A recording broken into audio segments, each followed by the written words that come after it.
Hey guys, thanks for joining me again this week. Before we get to the book and movie, I want to take a quick sec to ask anyone who hasn't yet to subscribe, comment, and hit that notification bell so I can keep this up. I have a classic for you this weekend on request from new subscriber Andre Davila. It's The Outsiders, something a lot of us have read in middle school English class. The movie moves pretty quickly and focuses on the tribalism of the greasers and the Socs, and the brief blurring of that line at the movie theater when Ponyboy strikes up a conversation with Cherry, which leads to the three main events of the story. The attack on Ponyboy and Johnny that gets a Soc killed in self-defense. The two of them running away and hiding in an abandoned church until the dust settles.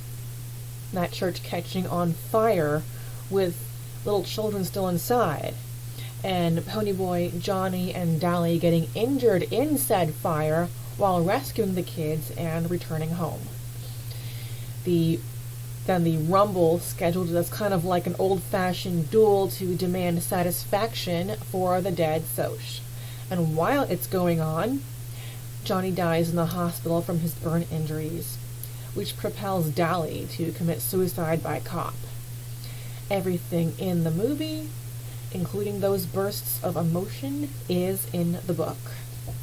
What is only in the book, and not in the movie because there's certain things that just can't be taken out of words, really, is more character depth. The story is told from the first-person point of view of Ponyboy, and his understanding of the people around him runs a lot deeper than just tribalism.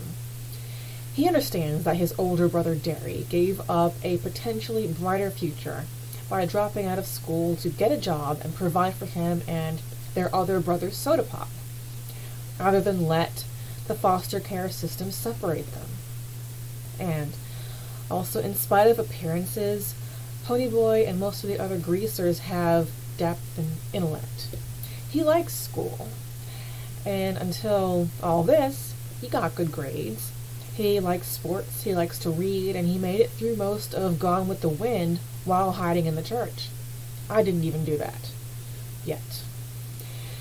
The movie also left out Ponyboy's day in court, and that after everything happened and he lost to his friends, his grades started to sink, and he was given from his teacher one last project as a saving grace. And so he wrote a memoir, which is what he's writing in the opening scene of the movie, The Outsiders. Since this one is also as short but sweet as last week's, I will take a minute to answer some viewer comments. Here we go.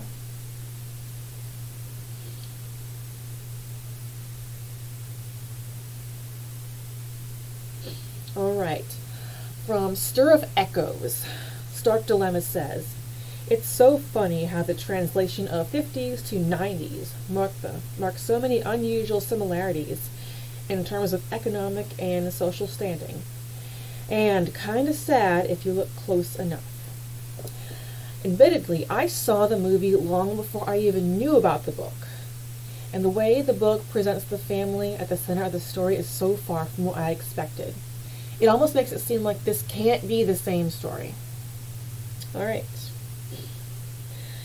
From Fear Street Part 278, Matt Norwood says, "It's crazy seeing how much work goes into these reviews. I didn't do this much research in college, LOL." Yes.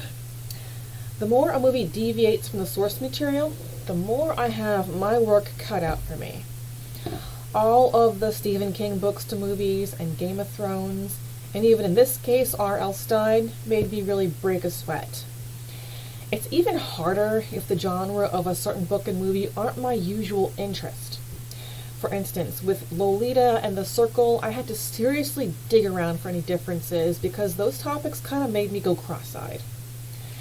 But I did all of the Hannibal and Red Dragon completely from memory. Thomas Harris is hands down my favorite, And I read those two books so many times that I remember how much fuckery went into the film adaptations, and it made me gag. And that is all for this week. Thank you so much for watching, and I'll see you back next week for The Book Thief.